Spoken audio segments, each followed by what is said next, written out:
Assalamu alaikum students. It's our second lecture of exercise 12.2. In the previous lecture we have learned the basic concepts, the concepts which we are going to apply in this exercise. There were some postulates. Let us revise them and then we will start the exercise. The first postulate is SSS postulate. It means if the three sides of two triangles are congruent to each other, the triangles are congruent. SAS postulate, side angle side postulate. It means two sides and the included angle, the angle formed between the sides, are congruent. It means both the triangles are congruent. Next postulate was ASA postulate, angle side angle.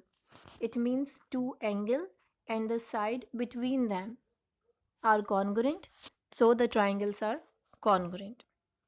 Two angles and the side between them. Okay. The fourth postulate was SAA postulate, means side angle angle.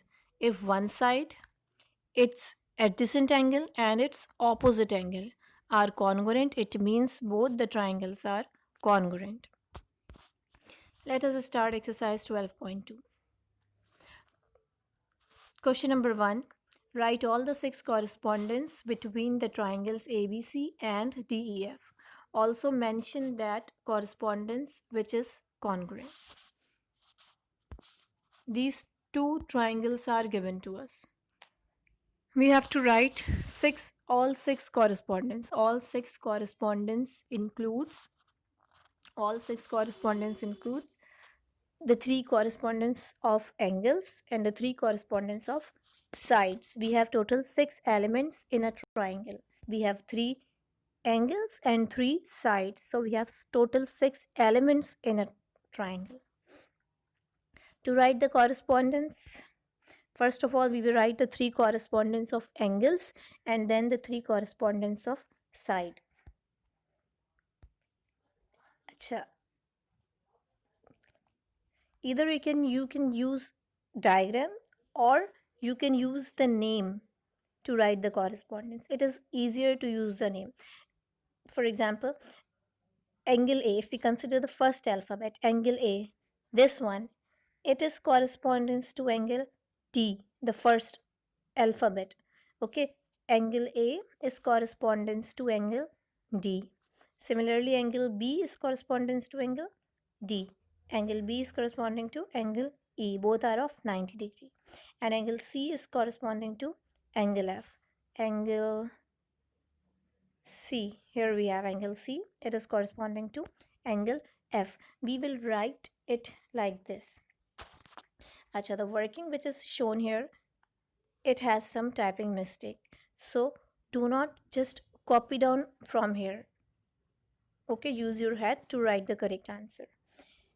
We have learned that angle A is corresponding to angle D, angle B is corresponding to angle E, and angle C is corresponding to angle F. So angle B is corresponding to angle E. It is correct. The symbol which we use to represent the correspondence is this. It is like the symbol we use for a line. Okay, angle E, major angle B is corresponding to major angle E. Okay, angle B is corresponding to angle E. This is correct.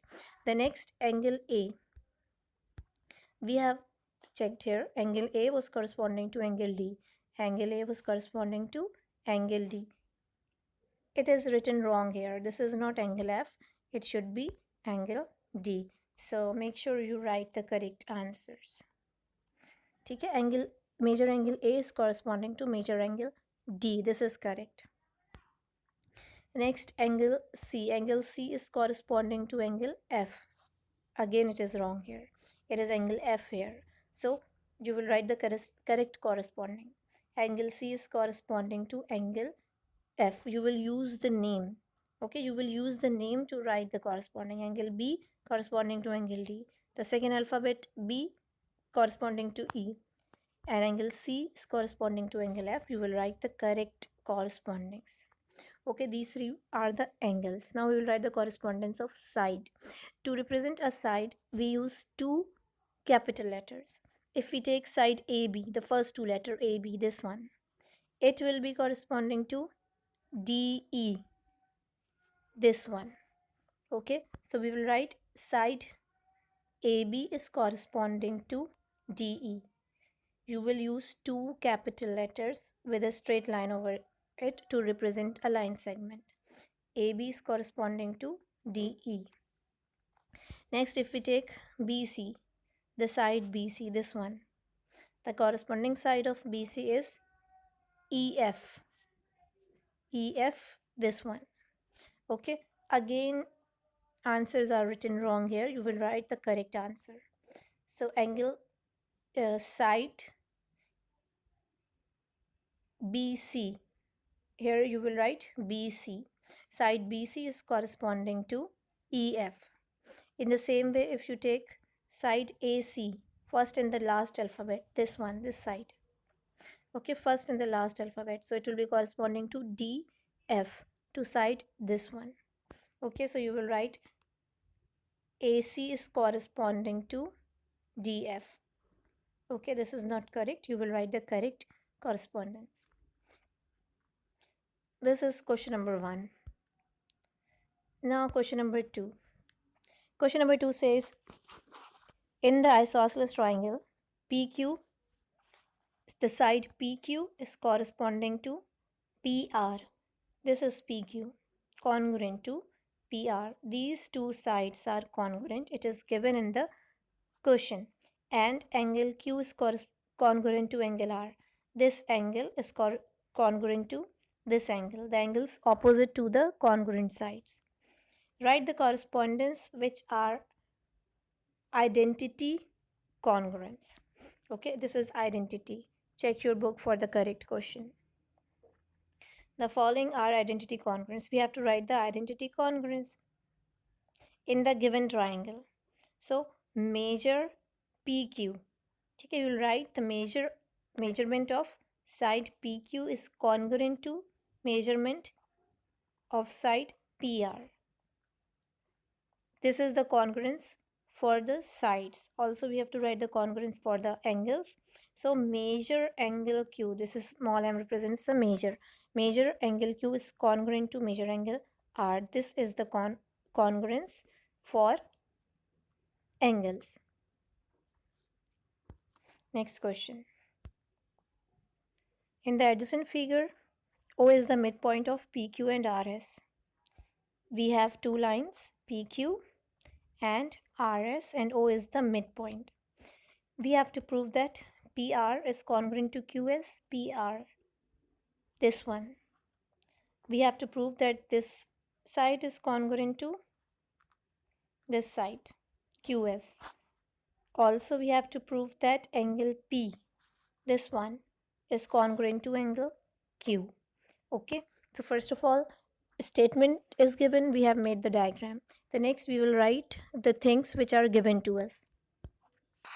It is given that O is the midpoint of two intersecting line segments, PQ and RS. Two line segments were given to us, PQ and RS, and O is the midpoint of them. So we have just written it. O is the midpoint of two intersecting line segment PQ and RS, such that PO is congruent to OQ.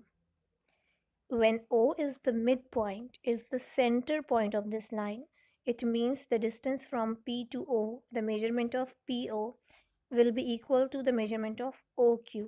That is why we have written it as PO congruent to OQ. Also, RS, the line segment RS, and O is its midpoint, the central point.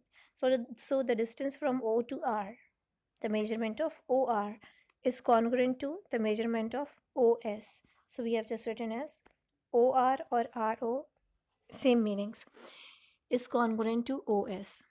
Also, angle POQ. POQ means this angle, this one. It is congruent to SOQ. SOQ means this angle. These two angles are also congruent. Why they are congruent? Because in the first theorem we have learned that when two lines intersect, The vertically opposite angles are congruent. We have learned it in theorem number 1 that these two angles are congruent. Okay, to prove that this is given, we have to prove that PR is congruent to QS and angle P is congruent to QR. We have written it just. Now the proof. We will give some statements and we have write some statements and then write their reason. The first we will consider POQ, the triangle POQ. The triangle POQ means this triangle. We will consider this triangle, and triangle SOQ we will consider this triangle. Okay, we are checking the correspondence between these two triangles. Checking the correspondence between these two triangles means we are going to check which elements of these two triangles are congruent to each other. So triangle, so we have written, we have taking the triangle, so we have write the symbol of triangle here and we are checking the correspondence, so write the symbol for correspondence here. Okay, these are symbols which have meanings, so use them correctly. First of all, PO is congruent to OQ. PO means this side, it is congruent to this side. Why it is congruent? It is given in the statement, it is given in the question. Because O is the midpoint, so the distance from PO is equals to OQ. Reason for this statement is it is given. Also, angle POR. POR mean this one, this angle is congruent to angle SOQ, this angle. Why they both are congruent? It is also given in this statement. Because these two are the vertical angle, that is why they are congruent. So we have written given as the reason. Third side, RO is congruent to OS. RO, this one. It is congruent to OS. Again, the reason is it is given in the question here. Because O is the midpoint. Okay, O is the midpoint. So the distance from O to R is equal to the distance from O to S. The reason is given. We have proved two sides and their included angles congruent. दो side और उनके दरमियान वाला angle congruent prove हो गया. Okay, whenever we have proved the two sides and the included angle congruent, it means both the triangles are congruent because of SAS postulate. Right, we have applied here SAS postulate. Two sides and their included angle are congruent. So the fifth statement is triangle POR is congruent to triangle SOQ. The reason is SAS postulate. Now we have proved that these two triangles are congruent. It means all the elements of both the triangles are congruent. We have proved these sides, and these angles. Okay, now the remaining angle, this one, and this side. These three elements are also congruent because the triangles are congruent. So it means that PR, this side, is congruent to PQS. Okay, PR is congruent to QS. Why it is congruent? Because it is the corresponding, these are the corresponding sides of the congruent triangles. तो congruent triangles की corresponding sides हैं. ठीक है, so they are congruent. Similarly, we can prove that angle P is congruent to angle Q. Why they are congruent? Because they are also the corresponding angles of congruent side. Both the triangles are congruent. We have proved this. And these are the angles of those triangles. That is why they are congruent. This is question number 3. You have to do all these questions in your notebooks. After question number 3, we have question number 4. In an isosceles triangle, the bisector of the vertex angle is the right bisector of the base. Here some terms are used. The first one is isosceles triangle. Let's check what is an isosceles triangle. In the previous class, we have learned that isosceles triangles are the triangles that have two equal sides. The triangle in which two sides are equal are called isosceles triangle. Two sides are equal. It means this side and this side. These two sides are equal. Whenever we have two equal sides, then the angles opposite to them are also congruent. This is the angle opposite to this side. It is the angle opposite to this side. Also, the angle opposite to this side is this one. Okay, these two, pink and the red one, these two sides are congruent. So the angles opposite to them are also congruent. Okay, the third angle which is left, this one. Okay, this one which is not congruent. This angle is called the vertex angle, and the congruent angles are called the base angles. Okay, the vertex angle, this one, the green one, this is called the vertex angle, and the red and the pink one are called the base angle. Okay, this is a base angle, also this is a base angle. The green one is the vertex angle. The side which is left, the green side, the side which is colored green, this one, this side is called the base of the isosceles triangle.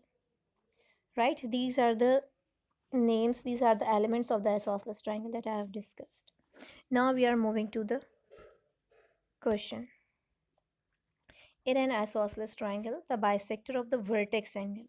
ठीक है, we have discussed the isosceles triangle. Isosceles triangle has two equal sides and the angle opposite to them, this one and this one. They are also equal in measure. They are also congruent. These equal angles are called base angle, and the third angle which is left, which is formed between the between the congruent side, this one, is called the vertex angle. Right, vertex angle is clear, isosceles triangle is clear. Now the bisector. Bisector is a line which cuts another line or another angle into equal parts. So PS, this one, it is the bisector of the vertex angle. Bisector of the vertex angle means it cuts the vertex angle into equal parts. If it is 60 degree, it will cut into 30 and 30. Okay, it will cut into two equal parts. It is given. And what we have to prove is the right bisector of the base. The line, the bisector of vertex angle, is also the right bisector of the base. Right bisector. Right means right angle, 90 degree. Okay, and bisector means cutting into two equal parts. We have to prove that this bisector PS, it is the right bisector of QR. So write the given triangle PQR. It is given to us a triangle PQR in which PQ is congruent to PR. Why they are congruent? Because it is an isosceles triangle, and these two are the sides of this isosceles triangle. PQ is congruent to PR. Also PS is bisector of angle P. It is given that PS is the bisector of angle P. Meets QR at point S. This bisector meets the opposite side, the side QR at point S. It is given. Okay, we have to prove that PS is the right bisector of QR. For being a right bisector, it means that QS is congruent to SR. Bisector and a bisector means divided into two equal parts. So this point will be the midpoint. Distance from starting point to the center point to the midpoint is equal to the distance from the center point to the ending point. The distance from SR is equal to the distance from SQ. So we have written as QS is congruent to SR and PS is perpendicular to QR. Why they are perpendicular? Because PS is the right bisector. Right bisector means making angle of 90 degree. When 90-degree angle is made, it means the lines are perpendicular. So this is the given. Now the proof. Considering triangle PQS, PQS means this triangle, corresponding to triangle PRS. PRS means this triangle. These two triangles we are considering and checking the correspondence between these two triangles. First of all, PQ is congruent to PR. In these two triangles, this side PQ it's congruent to PR. Why they are congruent? Because it is given the triangles are isosceles triangle. That is why they both are congruent. Okay. Angle QPS. QPS means this one. This one is congruent to RPS. RPS means this one. Okay. Why they both are congruent? Because PS bisects them, dividing them into two equal parts. That is why this part is equal to this part. It is also given. Okay. It is given that PS is the bisector of angle P. It was given. Now the third correspondence is PS is congruent to PS, this side PS. It is in both the triangles. Is triangle may be a, is triangle may be a. So PS is congruent to PS. It is the common side. Now we can see that we have proved that two sides and the included angle are equal. So it has become SAS postulate. The triangles PQS is congruent to triangle PRS because of SAS postulates two sides and the included angle. We have proved that these two triangles are congruent. It means all the remaining elements of both the triangles are also congruent. So hence QS means this side is congruent to RS. Okay, it is congruent to this side. The reason is corresponding sides of congruent triangle. These two are the corresponding sides of congruent triangles. The triangles are proved congruent. Similarly, angle PSQ, this one. This angle is equal to angle PSR, this angle. Why both the angles are equal? Because these are the corresponding angles of the congruent triangles. Also we can see that if we add PSQ this angle and PSR this angle, the sum will be 180 degree. Why 180 degree? Because they are supplementary angles. They are the non-common arms of both the angles are collinear, makes a straight line. Okay, whenever a straight line is made, the angle over there is 180 degree. So angle PSQ plus angle PSR is equals 180 degree. The reason is supplementary angle postulate. These two angles are equal in measure and their sum is 180 degree. So the half of it will be just 90 degree. Okay, PSQ and PSR both are equal to each other. Both the angles are equal and their sum is 180 degree. It means each of them is equals to 90 degree. That is the statement number 9. Reason is by the definition of perpendicular. So PS is perpendicular to QR because the angle between them is 90 degree. It means the PS, the bisector, and QR, the base, both are perpendicular to each other. Hence we have proved.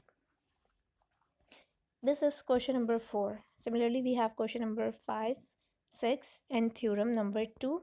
Which we will do in the next lecture. That's it for today. Please write all of these questions in your notebooks neatly. Thank you.